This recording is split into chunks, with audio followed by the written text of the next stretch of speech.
Nuevamente Dios les bendiga a los hermanos, a los amigos. Saludo también a todas las autoridades del movimiento misionero mundial y le damos gracias a Dios por esta nueva oportunidad que nos da de poder estar en este lugar para transmitir la poderosa palabra del Señor. Estamos dando el tema de el sobreviviente Israel. Y venimos hablando de este tema, la primera parte, esta es la segunda parte. Vamos entonces a continuar para dar este tema del sobreviviente Israel. Dijimos primero que Israel sobrevivió a los egipcios, a Faraón. Recordemos que él intentó acabar con la descendencia de Israel, impidiéndole nacer, el nacimiento a los varones. Luego vemos cómo Israel también sobrevive al desierto, y en esta ocasión vemos cómo Israel sobrevive también a los ataques de sus enemigos. Entre esos estaba Amalek. Amalek salió a encontrar a Israel en el desierto para atacarlo, pero vemos cómo Dios le dio la victoria a Moisés y a Josué. Moisés se puso en oración mientras oraba. Aarón y Hur le ayudaban a levantar los brazos para que él pudiese orar y clamar a Dios y ganar la batalla. La Biblia dice que cuando Moisés se cansaba, entonces él comenzaba a perder la batalla. Josué comenzaba a perder la batalla, pero cuando él volvía y levantaba los brazos, entonces eso lo percibió Hur y lo percibió Aarón, de que esa era una manera mantener las manos levantadas en victoria, en señal de victoria.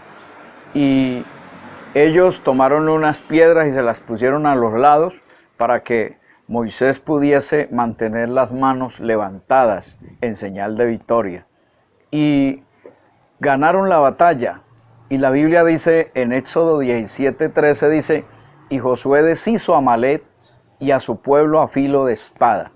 Pero Amalek, por haberse levantado contra Israel prácticamente sin ninguna razón, entonces Dios decretó que se escribiera ese momento, ese episodio, se escribiera en un libro para memoria. Y oiga lo que dice: y Jehová dijo a Moisés: escribe esto para memoria en un libro, y diga a Josué que raeré del todo la memoria de Amalek de debajo del cielo. Entonces encontramos que Amalek fue un obstáculo para el pueblo de Israel. Amalek salió en persecución del pueblo de Dios y Dios lo deshizo. Y de hecho en el futuro Dios deshizo aquel pueblo. La Biblia también nos habla de que Israel se enfrentó a los reyes de ese entonces, lo que dice la palabra del Señor en el libro de Josué, capítulo 2. Dice la Sagrada Escritura que esta mujer Rahab habló de que Israel había sobrevivido a estos reyes que se le habían opuesto para que no pudiera llegar a la tierra de Canaán, para que no pudiera atravesar el desierto. El capítulo 2, aquella mujer Rahab dice: sé que Jehová os ha dado esta tierra, porque el temor de ustedes ha caído sobre nosotros, y todos los moradores del país ya han desmayado por causa de ustedes. Es decir, que Dios venía bendiciendo al pueblo de Israel, dándole las victorias contra todo aquel que se opusiera en el camino, en cumplimiento de la promesa que Dios le había dicho a Moisés, que los traería a una tierra que fluiría leche, que fluiría miel, que allí habrían buenos frutos para el pueblo. Y aunque sabemos históricamente que Moisés mandó 2 espías a espiar la tierra prometida, 10 de ellos llevaron un mensaje negativo, diciendo que ellos no iban a poder vencer a los enemigos que estaban allí en la tierra de Canaán, porque eran gigantes y ellos parecían como langostas a los ojos de ellos. Entonces vemos que Dios le prueba al pueblo de Israel, le probó al pueblo de Israel y le probó a todos los enemigos que Dios es más poderoso y que Dios, cuando se dispone a libertar, cuando se dispone a darle la victoria a una persona, Dios se la da. Dios se la da aunque la persona no sea una persona de muchos recursos. Esa persona, después de que esté en la mano de Dios, Dios le dará la victoria. Dice, porque hemos oído que Jehová Dios hizo secar las aguas del Mar Rojo. Oiga, esa noticia ya había llegado allá a la tierra de Canaán. Y dice la Biblia que los enemigos que estaban allí ya sabían que Dios había hecho un milagro poderoso de abrir el Mar Rojo delante del pueblo de Israel para salvarlos de la ira y la furia de Faraón y para que ellos vieran las señales y los milagros que Dios haría con ellos y que para Dios nada era imposible. Entonces dice la Biblia, y lo que habéis hecho a los 2 reyes de los amorreos que estaban al otro lado del Jordán, a Sehón y a Og, a los cuales habéis destruido. Entonces aquella mujer Rahab se apegó de esa promesa, se apegó de esos milagros que Dios estaba haciendo con el pueblo. Aquella mujer tuvo fe, aquella fe de esa mujer quedó plasmada en el libro de los Hebreos capítulo 11, donde se habla de la fe que tuvo Rahab por haber creído al pueblo de Dios, por haberle creído a los espías, por haber refugiado a los espías. Esta mujer, recuerde que hizo una obra de beneficio a los espías, de cuidarlos, de guardarlos de sus enemigos. Eso es lo que nosotros tenemos que hacer, ayudar a guardar de los enemigos al pueblo de Dios, refugiarlos, que ellos encuentren un refugio en nosotros.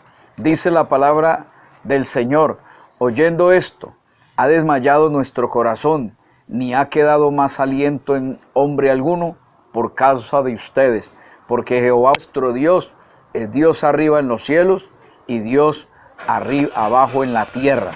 Entonces vemos que aquella mujer se dio cuenta y les habló a estos hombres en una actitud de fe, y ella se apegó de esa fe, y por eso ella y su familia fueron salvos. Entonces ahí vemos cómo entonces Israel sobrevivió a estos reyes, sobrevivió al peligro que estaban pasando en el desierto. También la Biblia dice en el caso de David, que David venció al gigante Goliat en el capítulo 17 de 1 de Samuel. Lo venció con una simple honda y una piedra, dice la palabra del Señor. El capítulo 17, el versículo 50 dice, así venció David al filisteo con honda y piedra. O sea, Dios no necesita un ejército numeroso, no necesita un poder militar para vencer a los enemigos. Israel venció con cosas muy sencillas, con actos de fe, como lo que sucedió con Gedeón, con actos de fe, como lo mismo que sucedió con Josué. Y así, la Biblia dice en el caso de David, que David solo necesitó una honda y necesitó una piedra. Así venció David al filisteo con honda y piedra, e hirió al filisteo y lo mató sin tener David espada en su mano. Israel siempre pudo alcanzar la victoria. Siempre pudo vencer a sus enemigos con cosas muy pequeñas, ya que en los momentos difíciles, cuando Israel se veía acorralado, se veía en aprieto, entonces clamaba a Dios. Y ese clamor, esa humillación a Dios, Dios hacía que sus enemigos fueran derrotados. Dios intervenía, Dios traía juicio sobre sus enemigos y le daba la victoria al pueblo de Israel. También encontramos a Israel sobreviviendo a las potencias mundiales, como a Babilonia, como a los persas, como a los sirios, como a los griegos, como a los romanos. Encontramos a Israel en el siglo pasado venciendo en la guerra de los 6 días. Encontramos a Israel sobreviviendo al holocausto de Adolf Hitler. Encontramos que ellos han sobrevivido fuera de todas las batallas que han tenido que sobrevivir hasta el día de hoy. Entonces, es importante conocer que Dios siempre le dará la victoria a aquel que deposita su confianza en él.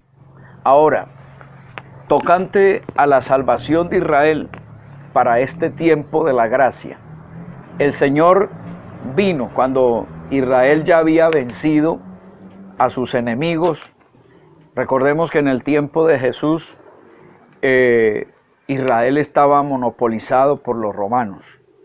Y encontramos que Israel creía que Jesús vendría como un militar, por decirlo así, o vendría como alguien que los libertaría del poder militar de los romanos. Entonces, por eso ellos no aceptaron a Cristo de la manera que Él vino, porque ellos esperaban era otra manera, que Jesucristo vendría de otra forma.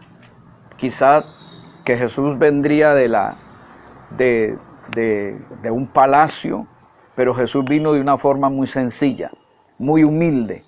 Y la Biblia dice en el capítulo 1 del libro de Juan, verso 11, dice, a los suyos vino y los suyos no le recibieron. Él vino a su pueblo, a pesar de que su pueblo estaba en ese momento bajo la presión de los romanos. Ellos estaban bajo esa presión, sin embargo, no le recibieron. Porque Jesús nació de una manera muy sencilla. Primero, los judíos pensaron que María, al haber quedado en embarazo y ella no haber contraído nupcias en ese momento cuando quedó en embarazo, creyeron que Jesús había nacido de fornicación, porque en el libro de Juan dicen ellos, le dicen al Señor, nosotros no somos nacidos de fornicación, o sea, diciendo como tú. Y lo segundo es que Jesús nació en una familia muy humilde, en una familia que su papá adoptivo era una persona que trabajaba en un trabajo muy modesto, que era la carpintería.